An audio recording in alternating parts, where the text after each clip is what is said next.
कंधवा हो। चली न पियाज छठी घाटे हो, चली न पियाज छठी घाटे हो। लगत के भीड़ बड़ी बाटे हो, लगत के भीड़ बड़ी बाटे हो।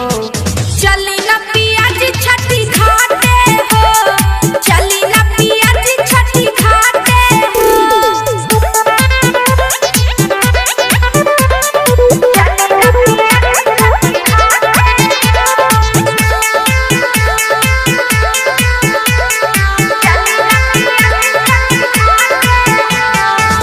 सुनिए पिया जल्दी चली, तनको ना देर लगाई।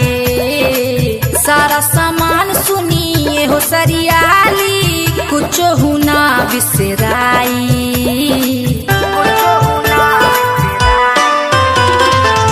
सुनिए पिया जल्दी चली, तनको ना देर लगाई। सारा सामान सुनिए हो सरियाली, कुछ हुना बिसराई। ओखिया के गट्ठा लिहा कंधवा हो, ओखिया के गट्ठा लिहा कंधवा हो। चली न पियाज छठी घाटे हो, चली न पियाज छठी घाटे हो।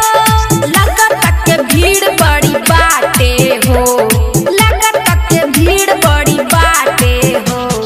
चली न पियाज छठी घाटे हो, चली न पियाज छठी घाटे हो। अभी आप सुन रहे हैं जयश्री कैसेट कंपनी की प्रस्तुति।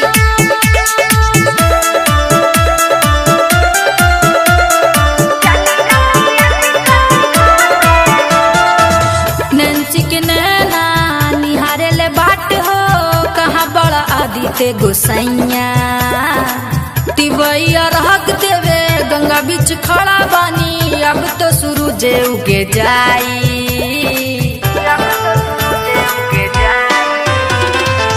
नैन्सी के नैना निहारे ले बाट हो, कहाँ बड़ा आदित्य गोसैया।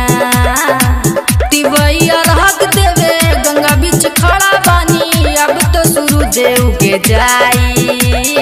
बदरी न हटत बाटे हो, बदरी न हटत बाटे हो। चली न विकास छठी घाटे हो, चली न मनीष छठी घाटे हो। लगत के भीड़ बड़ी बाटे हो।